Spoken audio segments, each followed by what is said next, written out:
Start. नमस्कार दोस्तों, आप सभी का अभिनंदन और बहुत बहुत स्वागत है आपके अपने YouTube चैनल देवेंद्र क्लासेस में। उम्मीद है शानदार और मस्त होंगे। तो टॉपिक हमारा जो ज्योग्राफी का है उसी में अगला टॉपिक पे चर्चा हम करने चल रहे हैं मेरे भाई।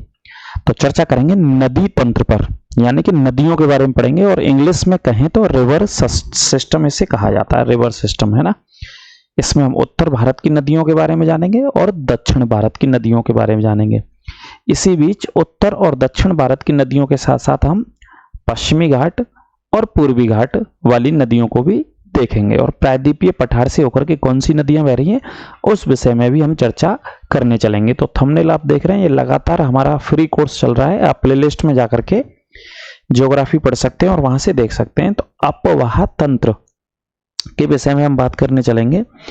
अपवाह तंत्र किसे कहते हैं वो देख लेते हैं पहले, फिर उसके बाद मैं आपको बता देता हूं। तो देखिए, भारत का अपवाह तंत्र, अपवाह तंत्र किसे कहते हैं, ये डेफिनेशन है इसकी जो कि एग्जाम आती नहीं, लेकिन देखिए, एक निर्धारित जल मार्ग द्वारा जल के प्रवाह को अपवाह तंत्र कहा जाता है। अपवाह तंत्र किसे कहा जाता है? एक निर्धारित जल मार्ग। नदी का पानी एक निर्धारित जल मार्ग में ही चलता है, आपको एक दिशा में ही चलता है, आपको पता है ना।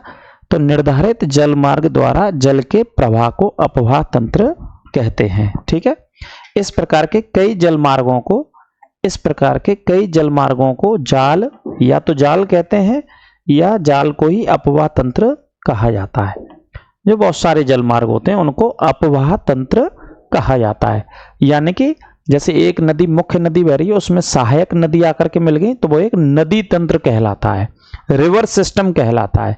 नदियों और उनकी सहायक नदियों के द्वारा प्राकृतिक अपवाह तंत्र का विकास होता है। जैसे मैंने बताया कि अपवाह तंत्र कैसे बनता है, जैसे कि इसमें यहां से आया है नदियों के द्वारा और उनकी सहायक नदियों के द्वारा प्राकृतिक अपवाह तंत्र का विकास होता है ना। प्राकृतिक होती हैं, आप जानते हैं, नदी बह रही है किसी रास्ते से होकर के, है ना, किसी इलाके में होकर के और आसपास की नदियां उसमें मिल रही हैं, तो ये प्राकृतिक अपवाह तंत्र कहलाता है। तो इसी को अपवाह तंत्र कहते हैं, जो कि एक चैप्टर है हमारा अपवाह तंत्र पर चर्चा करेंगे, है ना। इसी अपवाह तंत्र में पहले आप समझ लो, थोड़ा सा समझाना भी जरूरी है। तो देखिए, भारत के अंदर जो नदियों को हम पढ़ते हैं वो दो हिसाब से पढ़ लेते हैं, दो हिस्सों के हिसाब से आप ऐसे पढ़ सकते हैं। एक उत्तर भारत की नदियां हैं जो मुख्य हैं, उत्तर भारत की नदियां।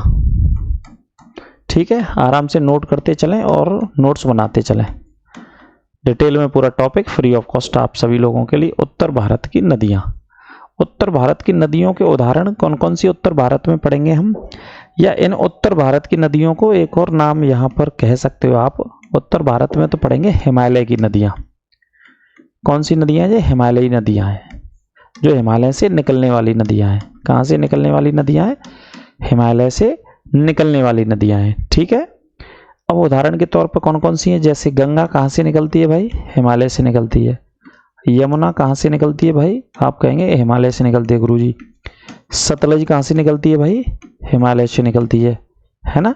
सिंधु कहां से निकलती है भाई? हिमालय से निकलती है। ब्रह्मपुत्र कहां से निकलती है भाई? हिमालय से निकलती है। यानी कि उत्तर भारत में उन नदियों के बारे में हम अध्ययन करेंगे विस्तार से जो कहां से निकलती हैं मेरे भाई? हिमालय से निकलती हैं। इन सभी नदियों की उत्पत्ति होती है हिमालय से। सभी नदियों की उत्पत्ति कहां से होती है? हिमालय से। तो हिमालय नदियां हैं। और इन नदियों का नेचर होता है मेरे भाई, ग्लेशियर पिघलते रहते हैं तो पानी बनता रहता है, तो आप 12मासी नदी इनको कह सकते हैं। यानी कि इन नदियों में कभी भी पानी कम नहीं होता है ना। ज्यादातर ग्लेशियर पिघल रहे हैं, तो ग्लेशियरों के द्वारा इन नदियों का निर्माण हुआ है ना। ग्लेशियर किसे कहते हैं? बर्फ के पहाड़ को। अब देखिए, दूसरे हिस्से में कौन सी नदियां हैं? दक्षिण भारत की नदियां। दूसरे हिस्से में जो नदियां हैं वो हमारी कौन सी हैं बेटा? दक्षिण भारत की नदियां। बहुत डिटेल से अच्छे से पढ़ाएंगे, चिंता ना करें। दक्षिण भारत की नदियां, ठीक है, ये हो गई आपकी दक्षिण भारत की नदियां हो गई। अब दक्षिण भारत की नदियां ग्लेशियरों से नहीं आती है, ये अलग अलग कहीं ना कहीं पहाड़ियों से निकल रही हैं, है ना। और अधिकांश बात करें जो दक्षिण भारत की नदियां हैं वो पश्चिमी घाट से निकल रही हैं। एक पर्वत श्रृंखला है, भारत की दूसरी सबसे लंबी पर्वत श्रृंखला है पश्चिमी घाट, है ना, पढ़ाएंगे इसमें पर्वत श्रृंखला का जब टॉपिक लेंगे। तो दक्षिण भारत की नदियां, जैसे उदाहरण के तौर पर अगर मैं आपको बताऊं तो उदाहरण के तौर पर दक्षिण भारत की नदियों के उदाहरण आप ले लीजिए, जैसे गोदावरी, है ना, सबसे लंबी बड़ी नदी है गोदावरी, जैसे कावेरी,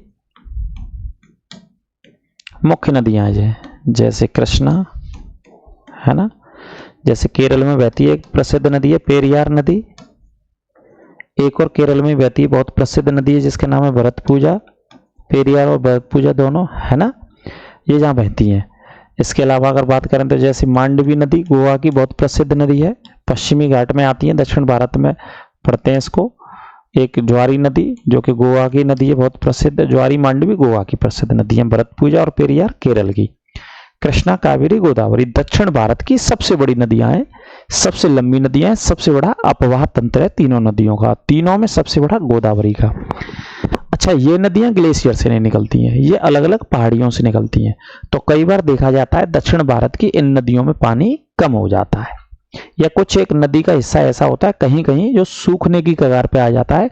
उसका एक उदाहरण हम पढ़ेंगे, कौन सी नदी में, कावेरी नदी। ऐसा देखा जाता है कि कावेरी नदी मुख्यतः कर्नाटक से निकलती है, कर्नाटक तमिलनाडु इन दोनों राज्यों में विवाद भी है इसके जल को लेकर के, काफी वर्षों का पुराना विवाद है। कावेरी नदी का जल विवाद कौन से दो राज्यों में, तो उत्तर आपको देना है कर्नाटक और तमिलनाडु में कावेरी नदी का, है ना, जल विवाद भी है। तो देखा जाता है कि कई बार गर्मियों के समय में मानसून आने से पहले इसमें पानी सूख भी जाता है कहीं कहीं हिस्सों में, क्योंकि जहां से पानी निकल रहा है वो कोई बर्फ नहीं पिघल रही है, कोई ग्लेशियर नहीं है, पहाड़ियों से ही आता है सिंपल पानी।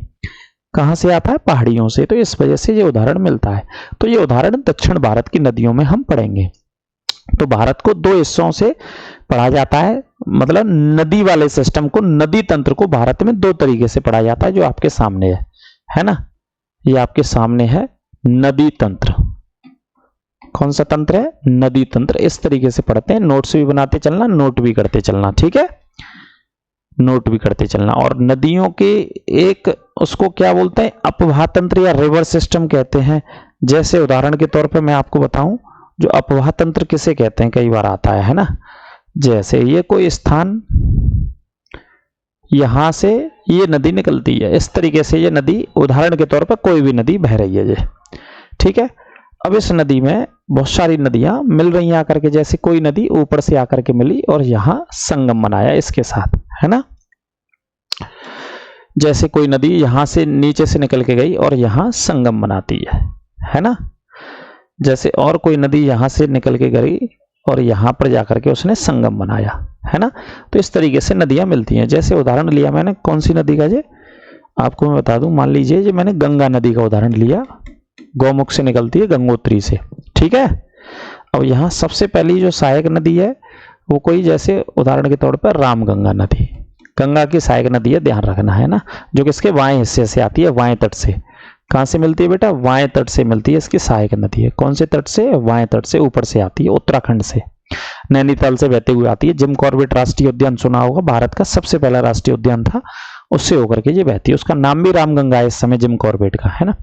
अभी जैसे नीचे से मैंने कोई एक नदी का नाम आपको बताया, जैसे गंगा में नीचे से कोई कौन सी नदी जा रही है, साथ में बहती है, वैसे ये इस तरीके से बह रही है, साथ में यमुना नदी मिल गई, और नीचे से कोई नदी मिल गई, सोन नदी भी मिल गई, है ना। तो ये गंगा बह रही है, अब इसमें ये नदियां मिल गई, इसी को मिलाकर के क्या बोलते हैं, नदी तंत्र कहा जाता है। इसी को कहेंगे गंगा नदी तंत्र कहेंगे, यानी कि सभी सहायक नदियों को मिलाकर के नदी तंत्र कहा जाता है। आसपास की सभी सहायक नदियों को मिलाकर के क्या बोलेंगे, नदी तंत्र कहेंगे। इस तरीके से इसको आप अध्ययन कर सकते हैं, याद कर सकते हैं। बाकी का पढ़ाएंगे आपको पूरा मानचित्र से, इसी तरीके से बताएंगे। आज का जो टॉपिक है वो अपवाह तंत्र को समझने का है, नदी तंत्र को समझने का है, ठीक है। तो थोड़ा सा ये समझ पाए होंगे। आगे चलते हैं, देखिए अब ये स्लाइड से थोड़ा सा देख लेते हैं, इसमें स्लाइड में क्या दे रखा है, बाकी का समझा दिया है मैंने आपको। स्थलाकृति ढाल प्रवाहित जल की मात्रा, देखो जल की मात्रा पर भी निर्भर करता है अपवाह तंत्र, और ढाल के दर नदी के पानी के, वो ढाल के बारे में बताया। प्रवाह की अवधि अथवा समय, है ना, प्रवाह कम ज्यादा होता है और कब कम हो जाता है नदियों के अंदर, ऐसे कुछ पॉइंट होते हैं। इसे छोड़ो, खैर मुख्य बात यह है उद्गम की दृष्टि से भारतीय अपवाह तंत्र को 2 हिस्सों में बांटा गया है। कितने हिस्सों में बेटा? 2 हिस्सों में बांटा गया है। अपवाह तंत्र को 2 भागों में बांटा गया है। कितने हिस्सों में? 2 भागों में बांटा जा सकता है। एक है हिमालयी अपवाह तंत्र, जो मैं पढ़ा के आ रहा हूं आपको अभी समझा के। एक तंत्र कौन सा हो गया? हिमालय वाला, जो नदियां कहां से निकलती हैं? हिमालय से, और उदाहरण भी बता चुका हूं। और दूसरा प्रायद्वीपीय अपवाह तंत्र। प्रायद्वीपीय बोले तो दक्षिण भारत वाला, प्रायद्वीपीय बोले तो दक्षिण भारत वाला, है ना। दक्षिण भारत और हिमालय अपवाह तंत्र को 2 हिस्सों में बांटा गया है ना। कितने हिस्सों में? 2 हिस्सों में मेरे भाई बांटा गया है। अब इसके बाद क्या होता है? इसके बाद होता है हिमालयी अपवाह तंत्र में 3 नदी तंत्रों को शामिल किया गया है। अगर हिमालय में जब हम पढ़ने चलेंगे तो कितने तंत्रों को शामिल किया गया है? 3 तंत्रों को शामिल किया गया, 3 नदी तंत्रों को, यानी कि 3 नदियों को हिमालय में रखा गया है। ठीक है, कहां रखा गया है? हिमालय नदी तंत्र में रखा गया है। जैसे कि सिंधु नदी तंत्र है ना, नंबर 1। दूसरे स्थान पे गंगा नदी तंत्र को पढ़ेंगे, और तीसरे स्थान पे पढ़ेंगे ब्रह्मपुत्र नदी तंत्र को। इन तीनों नदी तंत्रों को सबसे पहले हम पढ़ेंगे, विस्तार से चर्चा करेंगे एक एक नदी के विषय में। सभी सहायक नदियों को समझेंगे, आसपास की घाटियों को समझेंगे, है ना। नोट्स के माध्यम से तो आपको बताएंगे, लेकिन चित्र के माध्यम से भी आपको हम बताएंगे, क्योंकि उसी से आप याद कर पाएंगे और उसी से सही आंसर लगा पाएंगे कई बार, है ना। तो सिंधु नदी तंत्र को पढ़ेंगे, जो कि कौन सी दिशा में बहती है? सिंधु नदी तंत्र आप जानते हैं, सिंधु की बात करें तो भारत के पश्चिम में बहती है। ये नदी तंत्र भारत के पश्चिमी हिस्से में है ना, भारत के पश्चिमी हिस्से में ये नदी तंत्र है। गंगा भारत में अगर बात करें तो मध्य में होकर के बहती है, भारत के मध्य में बहती है। और ब्रह्मपुत्र नदी की बात करें तो ब्रह्मपुत्र नदी भारत के पूर्वी हिस्से में बहती है। तीनों अलग अलग दिशाओं में बहने वाली नदियां हैं। ये पश्चिम में जाती है, यानी कि पाकिस्तान चली जाती है। कहां चली जाती है? इसे थोड़ा सा दोबारा से लिखते हैं अच्छे से।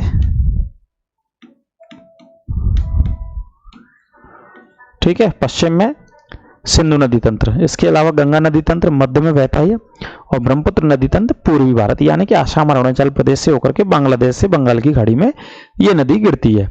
तो इन तीनों तंत्रों को विस्तार से हम चर्चा करेंगे, लेकिन ये पहले एक शॉर्ट वीडियो थी अपवाह तंत्र, नदी तंत्र को पढ़ाने के लिए, बताने के लिए आपको। जो हम पढ़ने चलेंगे वो डिटेल में पढ़ने चलेंगे, और डिटेल में आपको बता दिया है कि कौन सी नदियों को हम पढ़ेंगे डिटेल में जाकर के। 3 नदी तंत्र हैं जो हमारे हिमालय नदी तंत्र में शामिल किए गए हैं। एक गंगा नदी तंत्र को पढ़ेंगे हम, सिंधु नदी तंत्र को पढ़ेंगे, इसके अलावा ब्रह्मपुत्र नदी तंत्र को हम डिटेल से पढ़ने चलेंगे। ठीक है, वो आगे चल करके आपको एक एक क्लास बहुत अच्छे से मिलेगी, आप उसकी चिंता ना करें बिल्कुल भी। और चित्र के माध्यम से बिल्कुल एक एक नदी, सहायक नदी को बताएंगे कहाँ मिल रही है, कौन से इलाके में होकर के नदी बह रही है। तो ये था हमारा नदी अपवाह तंत्र का पहला वीडियो रिवर्स सिस्टम में। कैसा लगा कमेंट करके अवश्य बताएं, और ज्यादा से ज्यादा अपने मित्र और दोस्तों पर शेयर करें। नमस्कार।